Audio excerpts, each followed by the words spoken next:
bisa ketemu lagi sama kokonya hari ini. Iya, saya juga senang. Terima kasih, ya betul. Terima kasih udah bersedia meluangkan waktunya buat kami lagi untuk diwawancarai lagi, dan sekarang kami mau lanjut nih ke mata kuliah atau tugas yang lainnya. Oh ya, sebelum perkenalkan lagi ya kok, kami dari mahasiswa IB KKG jurusan akuntansi. Sebelumnya izinkan saya dan teman-teman saya perkenalan diri. Nama saya Noris Mulandari. Aku Amanda. Aku Anissa Claudiarti. Aku Rubia Telademir.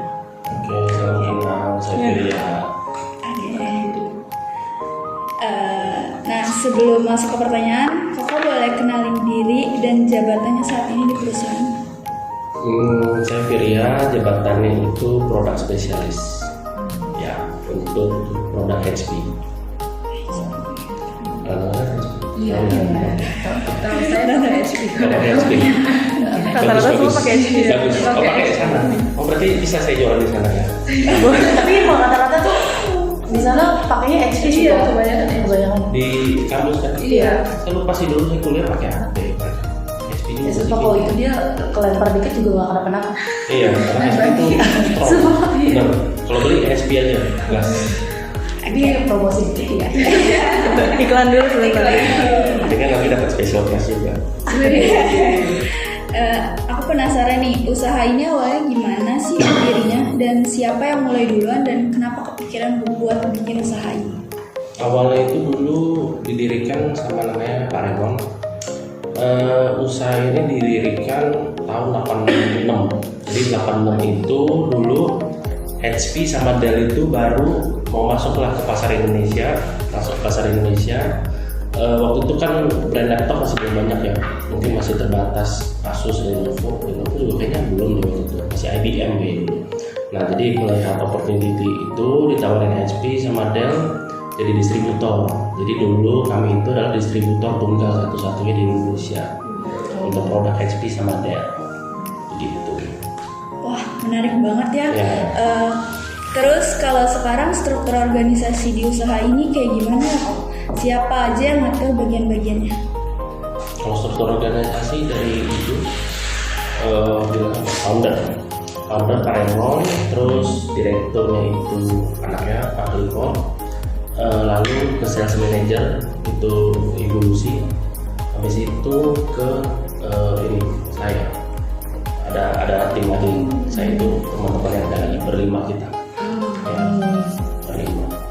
Oke, sekarang aku mau nanya tentang karyawan ya Pak. Oke. Kalau proses rekrutmen di PT Project Indo itu sendiri, kayak mulai dari cari nyalon karyawan sampai tahap seleksinya itu kayak gimana ya Pak?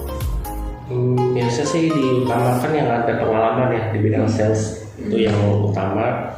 Sebetulnya seleksinya nggak terlalu susah sih, yang penting maksudnya ada pengalaman sales. Kriteria lainnya sih nggak terlalu pengaruh sih, yang penting ada pengalaman di sales, itu yang diutamakan sih. Karena kan di sini jualan kan, mau itu sales mobil, sales properti, sales apapun nggak apa-apa. Yang penting ada pengalaman. Lulusan sih diutamakan ya satu misalnya kan, cuman misalnya kalau ya dia D3 atau SMA tapi jago jualan ya nggak apa-apa, nggak masalah, karena intinya kan jualan gitu. Kalau boleh tahu setelah diterima kerja itu apakah ada pelatihan atau pembekalan khusus? Ada pelatihan tentang produk solusi itu ada, jadi mereka nanti akan siap ke lapangan lah. Jadi pelatihan itu nggak cuma soal produk juga, tapi bagaimana cara menghadapi customer, bagaimana cara jualan itu ada. Kurang lebih itu 2 minggu lah. Jadi 2 minggu baru nanti untuk melakukan pitching ke customer, tapi itu juga ditemenin dulu sama tim leader gitu. Salah satunya saya. Begitu. Kasih kok.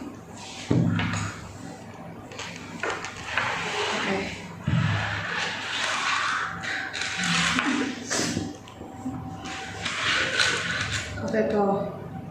Untuk selanjutnya aku mau nanya tentang gaji.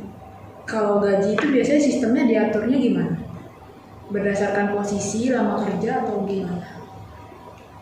Posisi dan lama kerja dia berdasarkan itu. Pertama sih posisi dulu, habis itu lama bekerjanya sih biasa.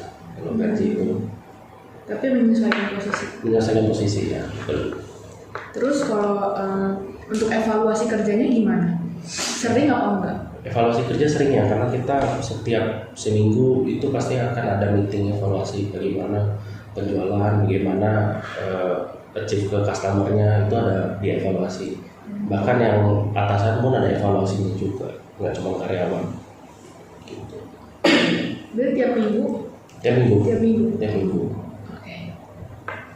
Terus juga kok kalau misal karyawan performanya bagus gitu, ada peluang promosi gak sih kok? Peluang promosi itu bukan dalam arti naik jabatan ya, cuman dia jabatannya sama, cuman ya gajinya naik lah, tetapi targetnya juga berbeda dibanding sales yang junior. Jadi ya mungkin sebutannya sales enterprise lah, itu tapi tetap sales sih. Jadi jabatannya bukan kayak misalnya dari sales ke manager apa enggak, cuman berubah jadi sales executive itu aja. Oke. Gitu. Terus pertanyaan terakhir nih kok, kalau misalnya karyawan yang harus diberhentikan, itu tuh biasanya alasannya karena apa sih kok? Biasanya karena nggak jualan, sebetulnya bukan nggak jualan juga ya. Biasanya lebih ke disiplin sih. Kalau misalnya nggak disiplin, maksudnya nggak disiplin, tidak ada niat lah untuk kerja, terus nggak jualan juga, otomatis kan kalau nggak disiplin nggak niat itu nggak jualan, itu ya goodbye aja gitu. Oh, berarti cuma hanya itu? Iya, untuk di luar ini ya, di luar maksudnya kalau melakukan kesalahan lain yang melanggar hukum atau apa itu beda cerita ya. Cuma kalau dari sisi kerja sih kayak gitu. Tapi banyak kok yang digantiin gitu. Banyak. Jadi sales itu memang turnovernya tinggi. Jadi sebulan keluar masuk itu udah biasa. Jadi saya kadang ya capek juga trainingin, terus minggu 2 minggu dia keluar masuk lagi yang baru gitu. Turnovernya tinggi, tempat kerja itu tinggi. Nggak cuma sales sih, mungkin jabatan lain mungkin juga turnovernya tinggi. Karena memang ada goals gitu ya setiap orang gitu. Ya minimal kan memang harus jualan ya, sales mau apapun produknya itu kan memang harus jualan. Jadi kalau misalkan nggak ada niat, nggak ada usaha ya buat apa dipertahankan gitu. Gitu.